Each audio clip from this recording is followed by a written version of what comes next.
hello, and welcome to the show, folks. Exile Minds podcast with your famous host, Liam Martin. Broadcasting for Trouble Minds Radio Network, KUAP Digital Broadcasting. Find on, follow us to come and join the Discord. There's a conversation taking place out there, folks, and it's got your name written on it in big gold letters. Anyway, like, share, and subscribe. And as always, links are in the description. Want to check out any of my stuff, Exile Minds podcast with Liam Martin. There's a link tree in the description. And all that jazz. Make sure you follow. Because, word of mouth is one of the best ways, really, to share things. And we're building something good with this station. So I want to make a point of saying that. There's some great shows on there already. And looking at getting some new ones in the pipeline.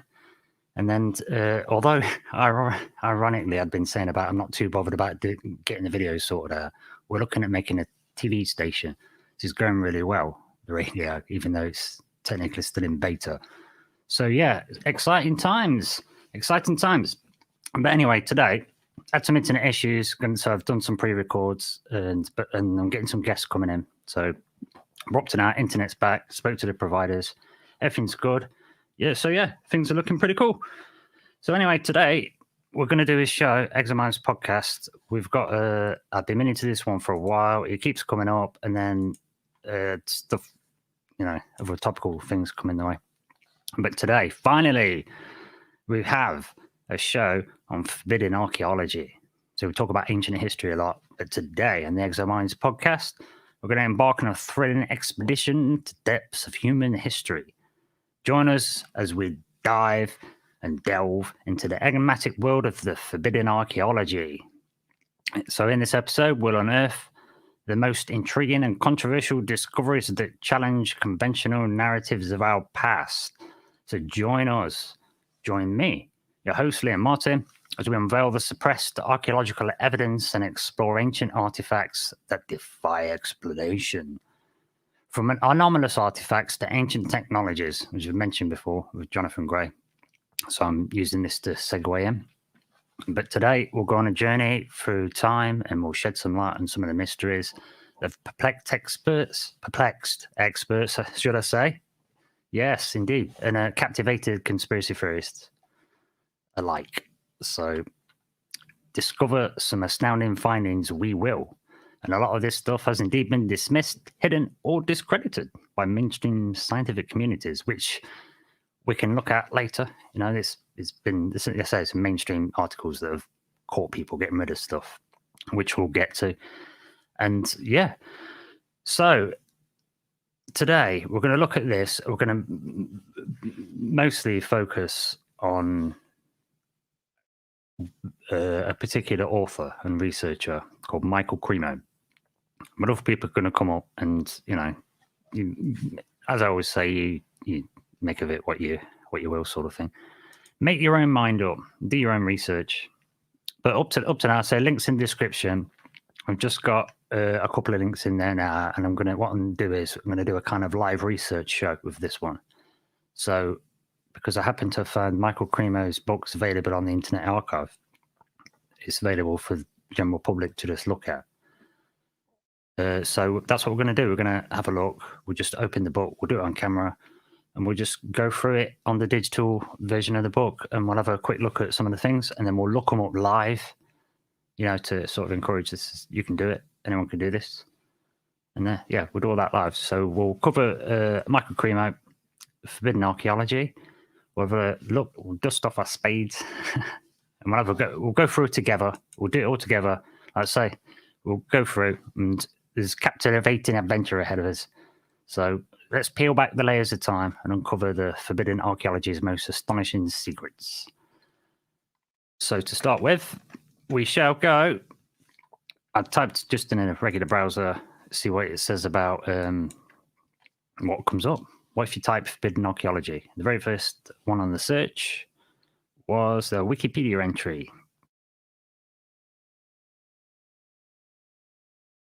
Sorry about that, little cough. So on Wikipedia, we have Forbidden Archaeology.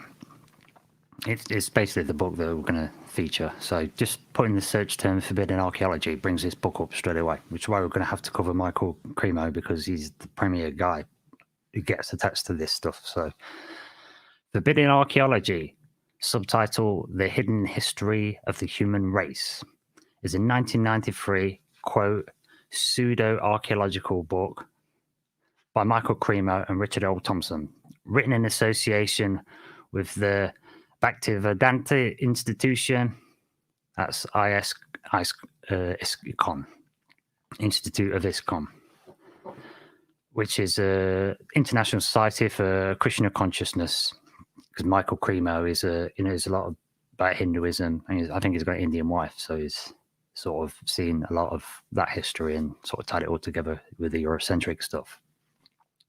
So, in this book, Cremo states that Cremo states in his book, which is over 900 pages of well-documented evidence suggesting modern man did not evolve from ape man, but instead coexisted with apes for millions of years, and that scientific establishments have suppressed the fossil evidence of extreme human antiquity. Cremo identifies as being a Vedic archaeologist, since he believes his findings support the story of humanity described in the Vedas, the Indian text. He says a knowledge filter or confirmation bias is the cause of the supposed suppression. Okay, so let's deal with that. Let's deal with that. I feel a need to deal with that. So, confirmation bias. To describe that, in fact, there's a little thing here on Wikipedia. So, confirmation bias is a tendency to search for, interpret, favor, and recall information in a way that confirms or supports one's prior beliefs or values. People display this bias when they select information that supports their views, ignoring contrary information. So, or otherwise known as cherry picking. So yeah, confirmation bias, and sometimes you hear that term, you're in an echo chamber, because if you're with a bunch of people interested in the same thing and you've all already come to the same conclusion, then when you talk about that topic, you just kind of echoing each other. However, if you've got evidence for stuff, it's different. You need material science. This is the thing. So, or lots of people experiencing the same thing to be able to back it up, and there's a lot of the same themes. Like, it's difficult. You've got material science and you can prove stuff, fine. With ancient history, it's not so easy to do stuff and date stuff and see what's what. And indeed, like we mentioned in the beginning, there have been some known academic institutions that have suppressed stuff, hid stuff. It's well known. Louis Pasteur used to admit it and suppress his own data. It's been happening for centuries. People lie or don't want to reveal things. People have secrets, don't they? Whatever. Well, let's get back to archaeology then, and we'll take a look at this.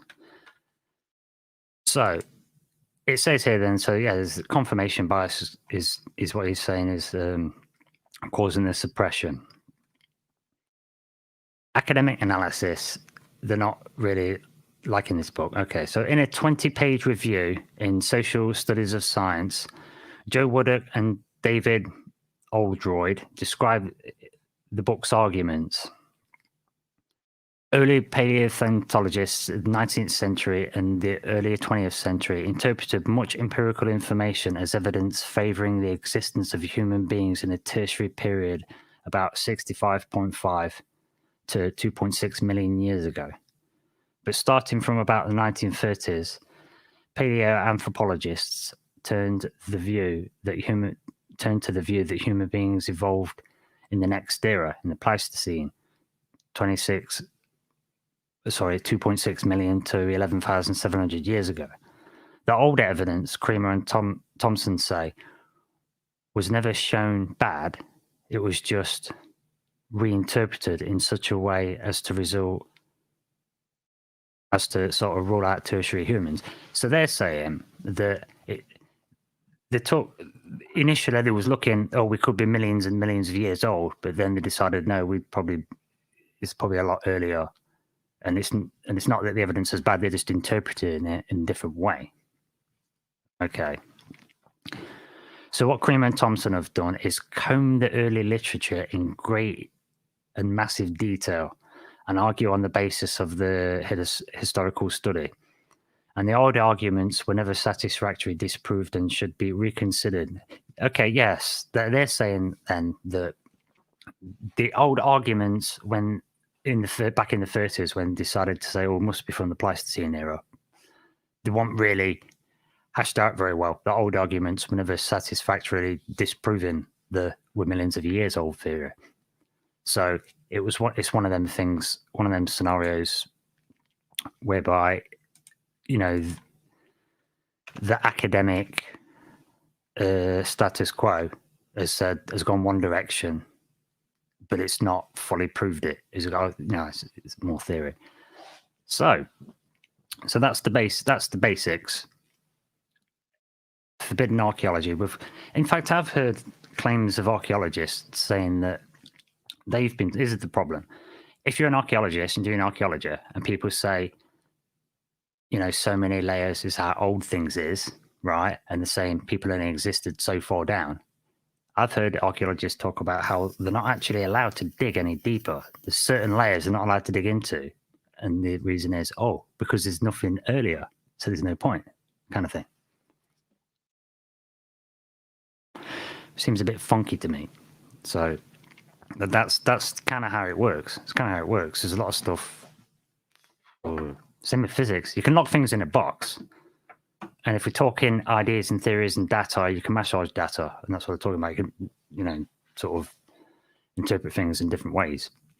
So let's have a look at this Michael Creamer book then in another link here. So that was from Wikipedia. That's the basic Wikipedia entry.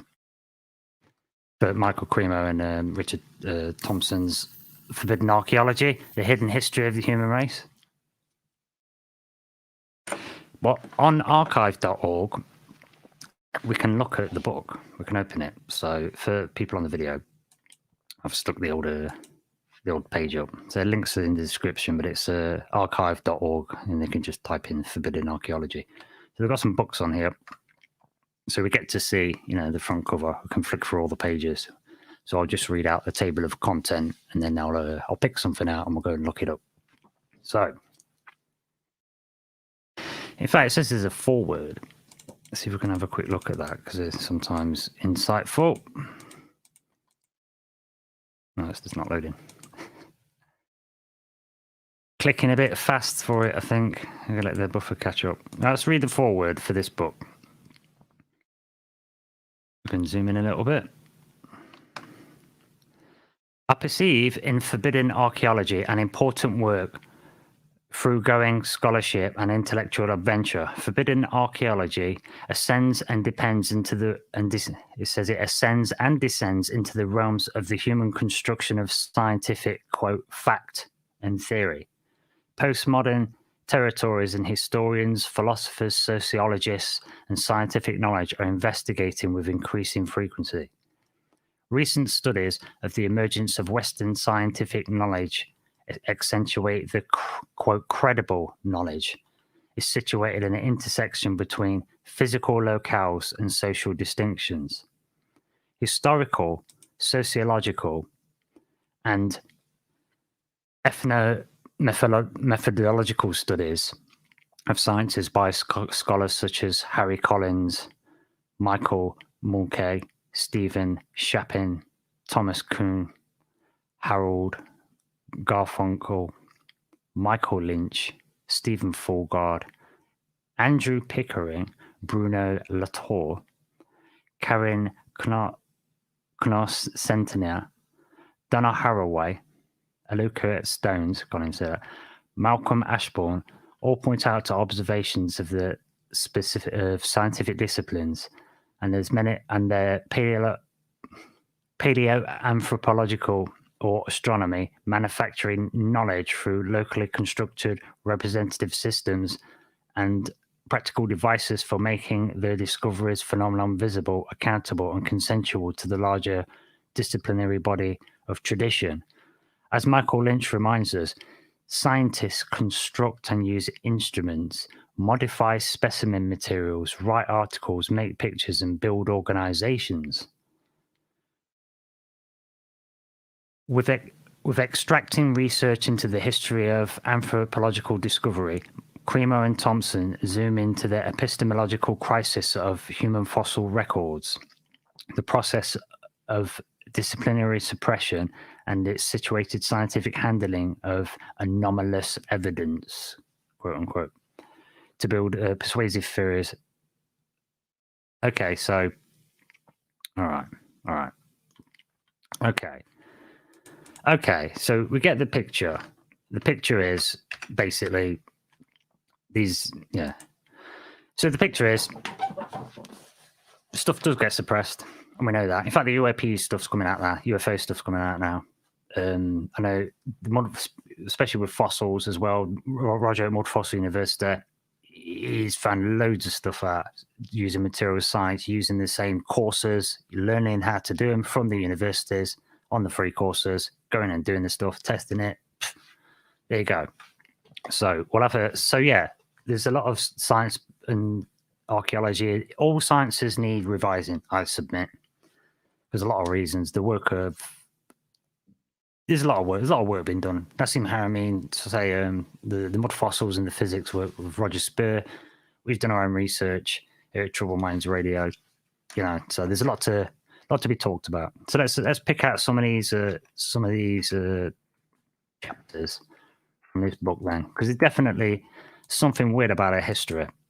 So Graham Hancock, I don't want to link these two together because I don't think Graham Hancock he gets tied into Michael Cremo's work, and I want to specifically not join in together because I don't think they're necessarily supporters of each other's work or whatever. Don't want to speak for him, but what lots of researchers, as has been mentioned there, and people like Graham Hancock are showing evidence of ancient civilizations. It's just the way it is, you know. So let's have a look then. So Neanderthals.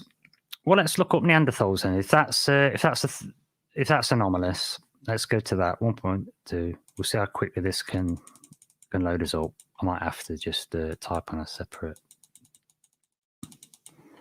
We'll just jump through. Yeah, I'll mute it for a sec.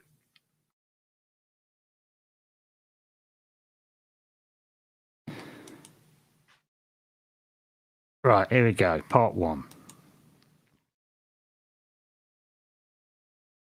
Oh, it's not going to be so easy to jump through. Okay, we'll just stick to the content like I was originally going to do. We'll go to the table of contents, and then what I'll do is I'll just look them up quick and find the most anomalous ones.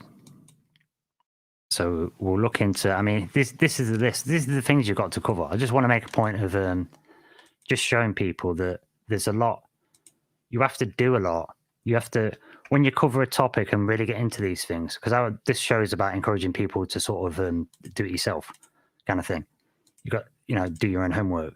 And I just want to show before we sort of move on with this, I just want to, show that you have to do a lot of work. You have to cover a lot of different things to kind of get a bit of a bigger picture, even if it's just one topic. And then when you learn another topic, you have to do the same thing, break it down to lots of different bits. And then you've got another topic, and then all these topics start linking together. So there's so many little dots you have to connect. So, oh, hi. Hey, Lily in the chat. Good morning. Good morning. What time is it there for you? I bet it's coming up to midday. Yes. G'day. Hey. Nice to see you. Nice to see you. Yeah, just doing a quick preface on the old ancient archaeology there. Lily, we're gonna have a quick. Let's get it on camera.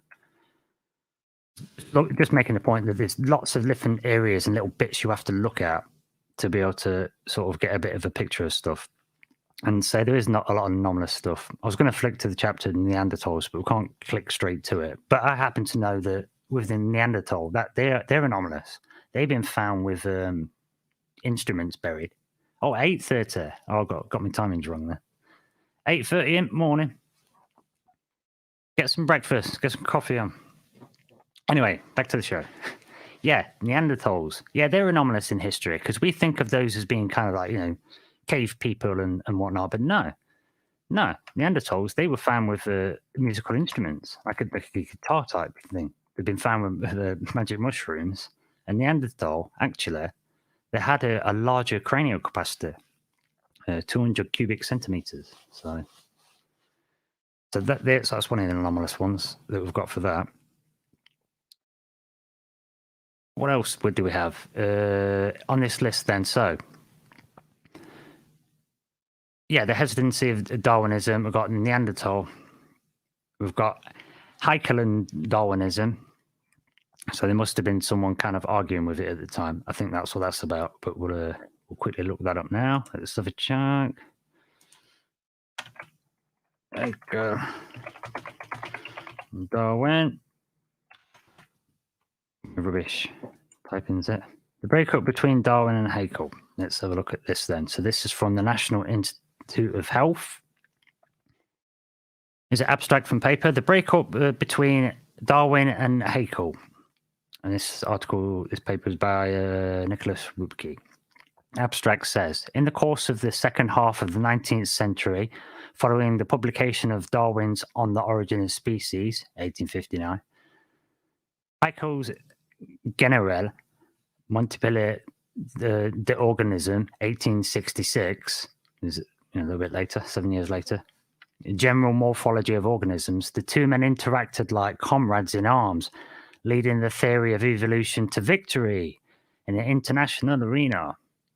This relationship broke up during the early decades of the 20th century. The cause was primarily political, not scientific, and was brought about in the nationalistic mobilization of scientists that accompanied World War I and the Russian Revolution. In the course of these military and political upheavals, national flags were wrapped around different approaches of evolutionary biology. Darwinian natural selection became Anglified, made English, and then Europe. And Haeckelian morphology was Germified, so that was the German version.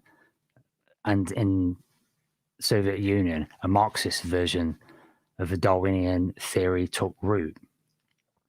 The process of breakup was further affected by the emergence of Nazi ideology. Okay, so that's interesting. I didn't know about that. And that is a really important point, actually, in terms of politics, because politics does get in the way with so many things. And this is one of them things that it's very much gets in the way of, because we're talking about, history. And there's that famous saying, history is written by the winners. You control the narrative, then you control what people think things are and whatnot. And so, yeah, this is important for me because you start to get the sciences are really starting to work properly in the 17th, 18th century. So by the 1850s, we've got industry and, getting good with science. So by the time you get to, say, you get to the 19th, 20th century, you get to the modern era, get to the sort of 1900s, because remember these are written in 1859 and then 1866. So by the time you're getting into the 1900s, and then I say you got the First World War coming in, those sorts of times, things are really kicking off. We're getting mechanized warfare. Technology is starting to really come forward. We start getting electric lights and stuff. Before you know it, we've got computers. So it's like that's one of them turning point moments in history, I think, with the war stuff, and then starting to find stuff out about biology and the archaeological stuff, and also leading up to the First World War, the German army were searching the world. They were looking for forbidden archaeology in a sense. Specifically spoke that Michael Cremo considers himself a Vedic archaeologist, looking for that perspective, thinking some of this confirms some of the Veda stuff. Well, that is exactly what the German army thought, right? They concluded it too, that a lot of this stuff confirms the Indian stuff might be for real. So they went looking for some of the flying machines that they wrote about called Vimanas. And the German army did search all over the world. And that's what Indiana Jones is about, looking for these artifacts that might be powerful from ancient times. It's like ancient archaeology from high civilizations. That's exactly what they were doing. So I don't know. So maybe when there was a split in history, maybe it was just the public face was saying, oh no, we're from a later era. but really, in behind the scenes, they're like thinking it's from something else, from ancient times, and that's true. So, but anyway, it's break time, radio clock time. Exile Minds podcast will return with discussions on Forbidden Archaeology right after this short break.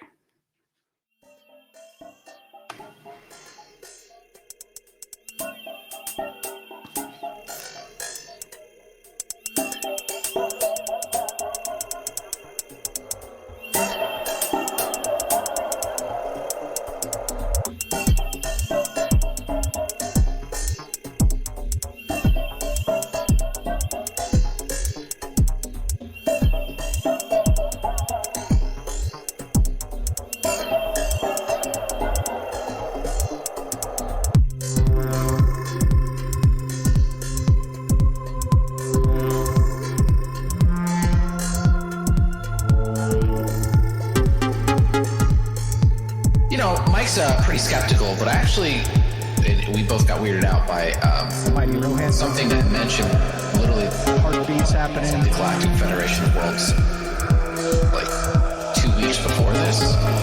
That's the remote viewing guys. I know I keep bringing them up, but they just keep weirding me the hell out. The Exiled Minds podcast. Famously Martin.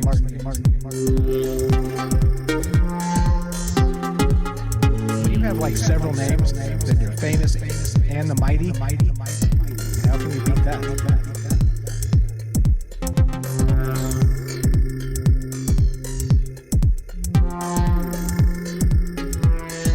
The Exiled Minds podcast. The Exiled Minds podcast. Famously Martin, the mighty Rohan. The famous Exiled Minds podcast. How can you beat that? What's interesting about this is with all the turmoil going on in 2020. And with the Tom DeLonge thing, this narrative that's starting to develop, lots of propaganda, all the kind of pieces are starting to fall into place.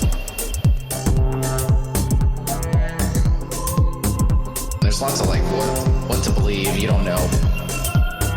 Balthazar, there's all this stuff going on. It's like, what do you believe? What do you believe? But if you look at our elites, they're acting freaking weird. They're definitely meeting behind closed door, they have plans. And I wonder, do the elites, have they gotten a list of demands from these beings? The Galactic Federation of Worlds, are we in it? Are we not in it? Is this real? If it is, are we trying to get into it? And maybe the elites are getting this laundry list of demands. Or you need to have more control, centralized government, you can't have guns. A lot of the elites' behavior right now is just almost desperate.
Famous and unbelievably good-looking host Liam Martin on the Exile Minds podcast. Right, self-aggrandizing, so big. Like, share, and subscribe. Broadcasting for the Troubled Minds Radio Network, KUAP. With Director Strange at the top of the helm there. Let's have a strange boss, right? Because I do production work for my guy.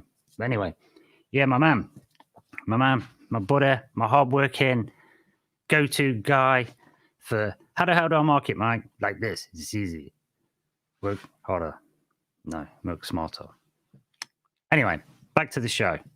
Forbidden Archaeology, on a quick overview of the fact that some of this stuff seems to have been suppressed, and we may well be a lot older as a modern Homo sapiens sapien humanoid.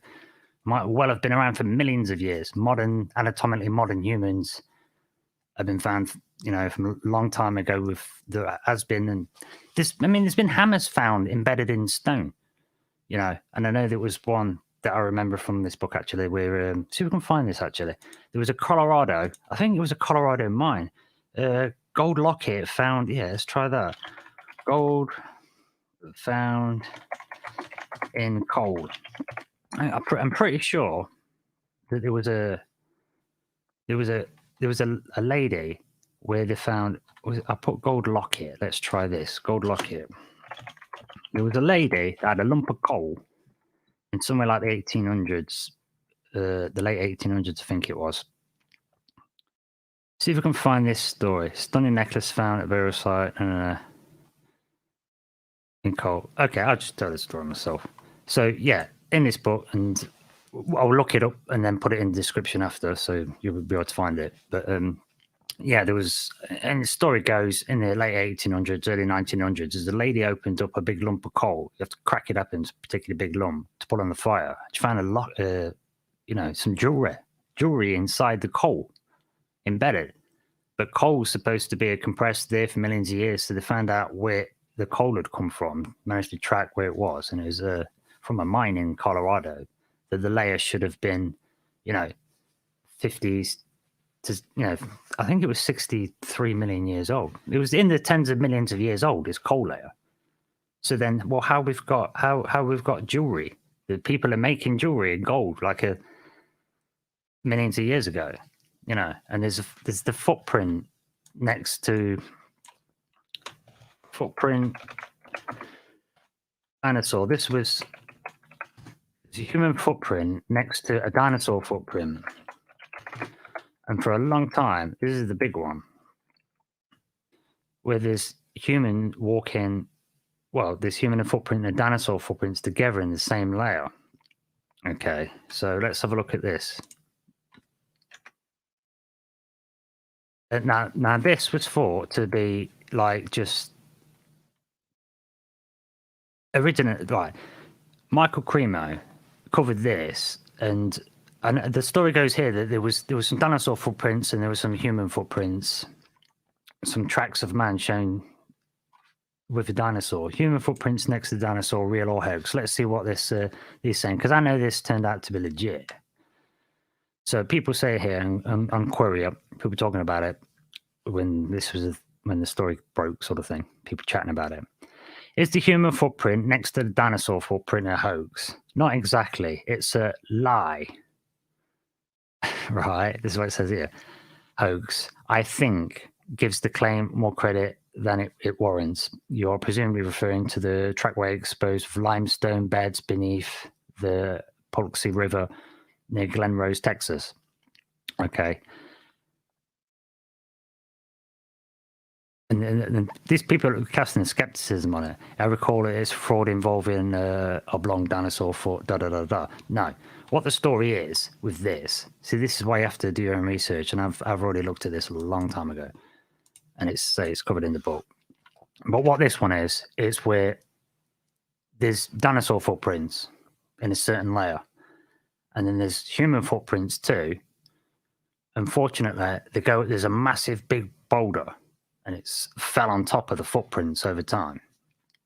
Okay, so people are saying, oh, someone's just hoaxed it to make it look like it was under the rock and they're together at the same era. Right. So they paid to get the rock moved, and they're still there. The footprint's still there. So they're not going to hoax it and try and press it in and then put a big rock on top. And plus the rock's been there for ages. Anyway, so they're trying to say that stuff's not true. And so there's a lot of examples of ancient archaeology that you could go through, say, look it up, check that book. There's other people doing the work. There's, like I say, Graham Hancock, he's not doing this ancient archaeology stuff. He's looking at evidence of, ancient high-tech civilizations. looking at the end of the last ice age, meltwater pulse 1b could be what's, flooded them out, raised the oceans. That's why we're finding, these structures on the ocean floors, some of which is visited himself, gone scuba diving, off the islands off of Okinawa, and that Japanese pyramid stuff. However, having said all this, so there's a lot of examples, been controversial. However, this idea of dinosaurs and man being around at the same time has come back again. And we've got another article here. Completely separate thing. It's not this same story. This is one from the most excellent Curiosmos. And in fact, this guy, Ivan, let's highlight this guy. Ivan Petrovich. I'm not sure I say this. I'm going to try and get him on the show because I didn't realize he's a one-man band with this stuff. This is a great website. I didn't realize it was just him. I've quoted his name a few times and then I started to realize, hang on, it's always this guy. It's because he's the only one. So yeah, Ivan Petrovich. I've got this in the link link in the description. So yeah, I'm going to try and get this guy on because he does great work. So anyway, from this article, curiosmos.com, Ivan's site, and this one's from July 2nd, 2023. It's a 2-minute read. It says, human ancestor walked with the dinosaurs reveals new study. Boom. Boom. It's not just speculation, not people saying stuff. It's a study, and this statement comes from Bristol University. Humans' ancestors survived the asteroid impact wiped out our dinosaurs. Boom Shankar. Read it and weep. As revealed by the statement from Bristol University, humans' ancestors survived the asteroid impact that wiped out the dinosaurs. Ha! Ha! You think you're hard? What's that take an asteroid on? Right? That's man thinking. So, what do you reckon, Lilla? You take an asteroid on? Give it a... That's crazy. Okay, so... Oh, what was it? Yes, that's some bad stuff happen. Yes, it is incredible. It's incredible. It gets worse. It's crazy stuff. It gets really bad. I'm considering to start doing 2-hour shows. It's a bit of a test stream tonight, see if it's going to work properly. But I might have to start doing 2-hour shows, to cover a bit more of this. Yeah, harnessing giant birds. I mean, I don't know. I reckon maybe. And notice how that's come in pop culture. Let's talk about this, Lily. Then that's come in pop culture, right? We've got the Star Wars been kind of rebooted and refranchised with the Mandalorian, and the Mandalorian lore, they've had to kind of make it up because they didn't have a full backstory for him initially back in the day. So they've had to kind of make a backstory for him, and in their lore, they ride in animals. They were riding dinosaurs way back in their history. And we see that in Avatar as well. They're riding these. And then we've got it in Game of Thrones, riding a dragon, that kind of stuff. So it makes you wonder what kind of, if you're alive at the same time with dinosaurs, are you running for your life like land that time forgot? Or are you having some kind of relationship with them? Maybe they weren't as dumb as we think? Because some of them, they reckon they must have had like 3 brains to control such a massive body, and the signal would be too slow. So you'd have to like a brain in your tail. And I don't know how this works, Lily. Maybe a comet flying past, heated up the Earth with volcanic destruction. We'll get this. Lily, let's talk about that, right? Yeah, maybe a comet coming past. And we know there was even comet impacts. They say, a big asteroid hit, but we know there was one like sort of multiple impacts in Northern Hemisphere, about 26,000 years ago, maybe 26 to 16. Was it meltwater pulse 1b? But Emmanuel Velikovsky, let's just type it up. Oh, let me just finish with this article. Okay. So, yes. So the point is, Lily, there, asteroid hitting may well be the case. There's stuff at the end of the Ice Age, some stuff, and I'll just say it. There's stuff Emmanuel Velikovsky wrote and was the number one bestseller for about 14 weeks, I think. And they tried to destroy his career because he'd said that Venus nearly hit the Earth and heated the planet, just like you're suggesting, except it wasn't causing volcanoes. It superheats the atmosphere. You're getting boiling hot rain, boiling oceans, kind of like the Bible says. But it looks like that was a lot sooner, like 3,500 years ago. And they destroyed him for saying it, right? But it's in the chemistry. And Roger Spurs carried on from his work and realized and learnt the chemistry. So he proved it and he wrote a paper, and then Yale University admitted it a year later, like took his paper. So yeah, there was a global flood. There was a global flood that fossilized things just almost immediately due to silica-rich oceans. So you can still get soft tissue inside fossils. So this archaeology stuff needs re-looking at, because some of these fossils are body parts and they've still got tissue inside because they're fossilized really fast. And the reason they've got a casing on to protect them is because you've got collagen under your skin, all over your body. Interstitch them. It's like a new organ. There's straps and balls of like a webbing all over you. So if that's super hot and heated atmosphere and heated rain, that's not going to be good for your skin. So that get kind of melted off. But the collagen layer will keep you preserved. That'll fossilize. That's hard stuff. So some of them opals, Lily, some of them opals are hearts. Some of them massive ones, you cut them in half, it's a heart where all the different chemistries changed. Gold veins, arteries. It's crazy. It gets really crazy with this archaeological stuff. And Landlock, if we can look at, I'll put this on. If we can look at the article from Curiosmos, Confirmeth and Bristol study, humans walking with dinosaurs. So let's read it then. Pleistocene mammals and evolutionary group, including human ancestors, dogs and bats, are now confirmed to have walked on the Earth alongside dinosaurs before their sudden extinction. Uncovered through meticulous fossil record analysis, this revelation showcases an overlap in history we previously only suspected. They were saying it wasn't that. They were saying we were definitely Pleistocene, dinosaurs before that, not the same era. So now it's going back to the original theory. See? Just like Cremo said, and Cremo and Thompson said in the start of their book, there was two schools of thought. And yeah, we're going back to that because it's the one that's probably correct, right? So yeah, as is revealed in the statement from Bristol University, human ancestors survived the asteroid impact that wiped out the dinosaurs, and dogs and bats also survived it. So we walk with dinosaurs.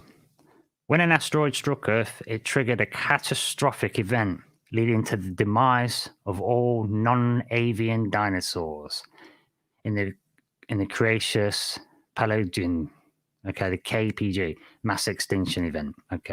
Scientists have long disputed whether Pleistocene mammals were present during this extinction event or if they were only evolved after the dinosaurs disappeared.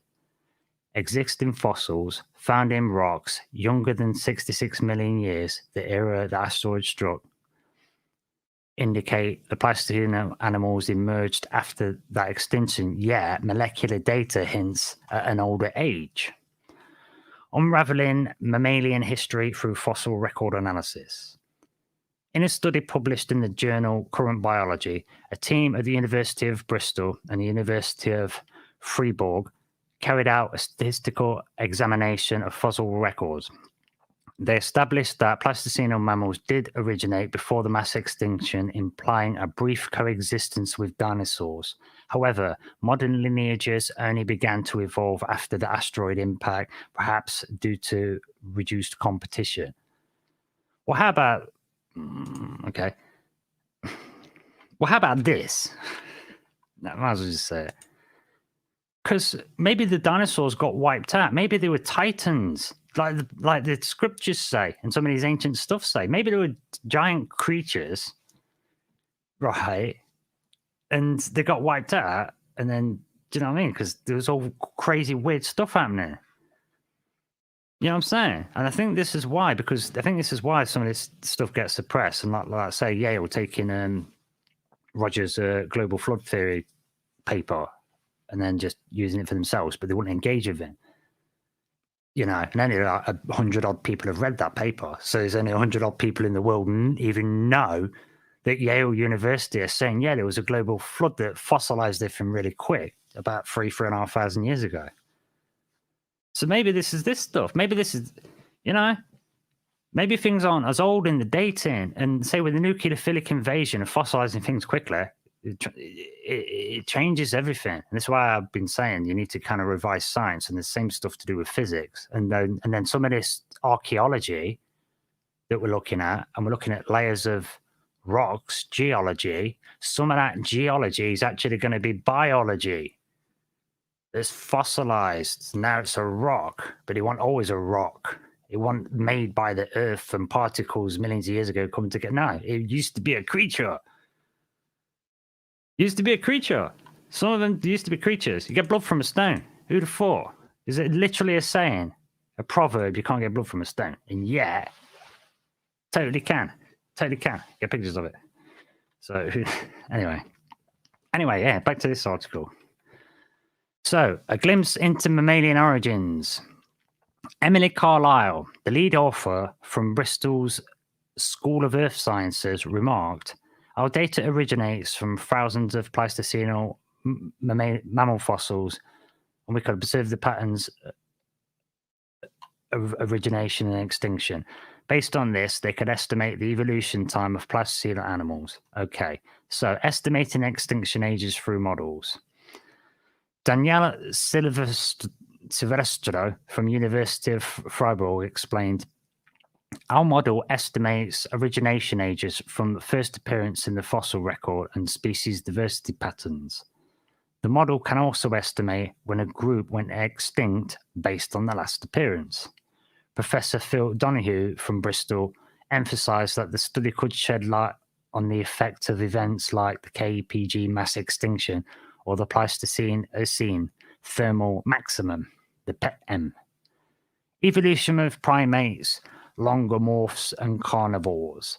Interestingly, primates, longomorphs, rabbits and hares, and carnivores, dogs and cats, evolved shortly before that mass extinction event.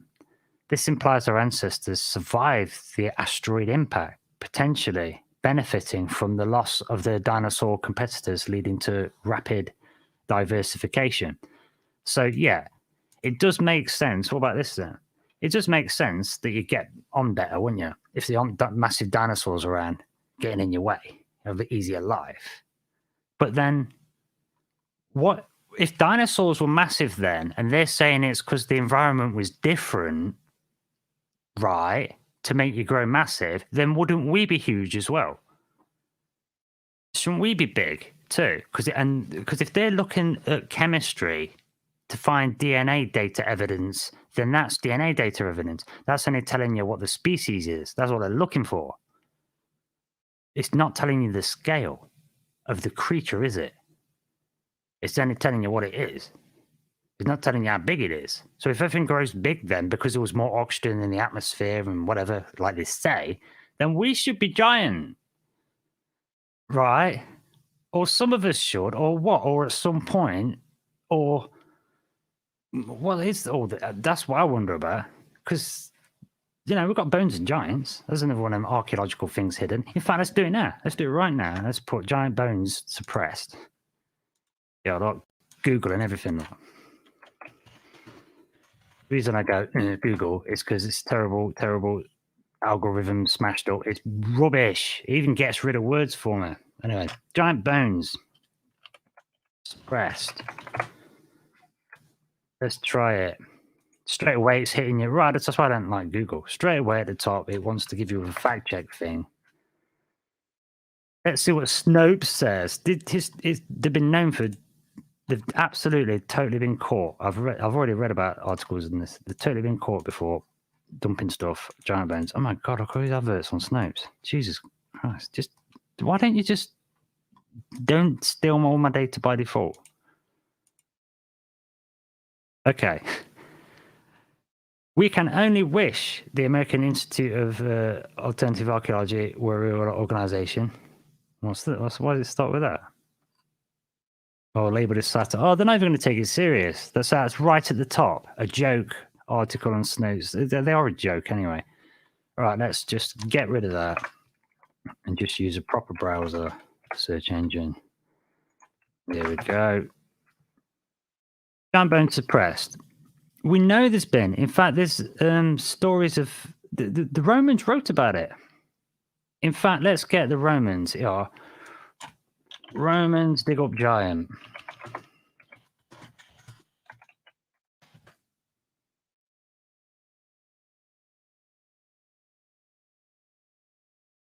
Oh no, I found a different one here. But yeah, it's all over the place. You look it up. There's loads of stuff about giants getting discovered. I remember reading some of those. Yeah, this from anomalalian.com. No, okay.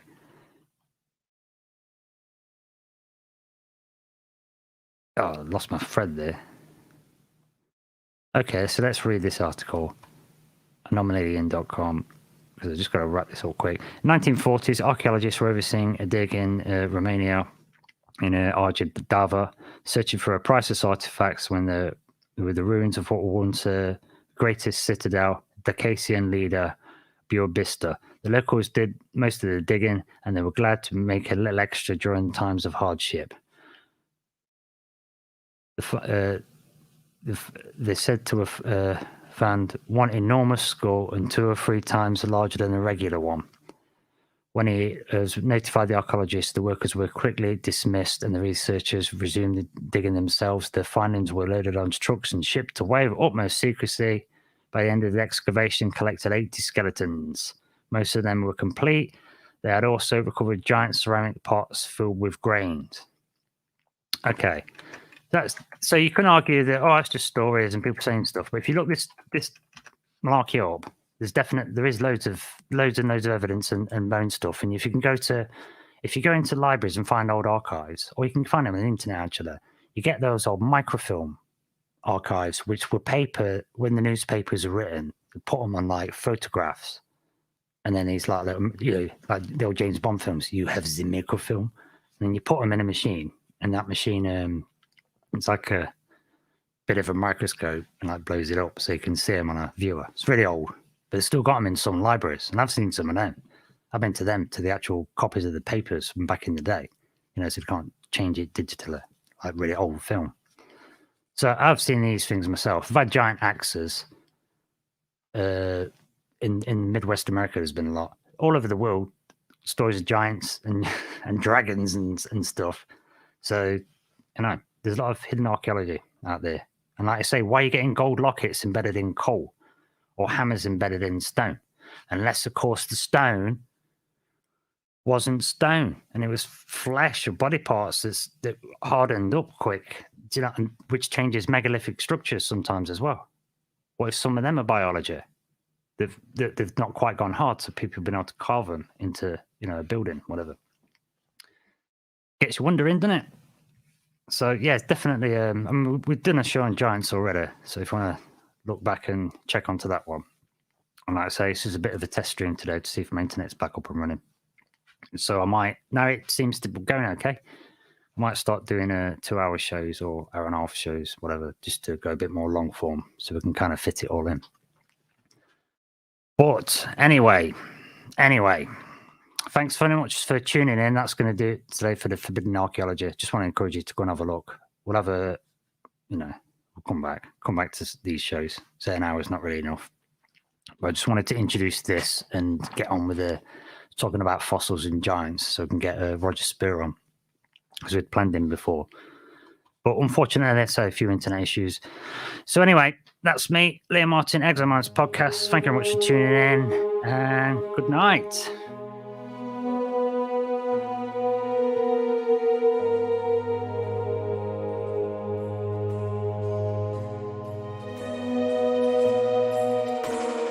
No one would have believed in the early years of the 21st century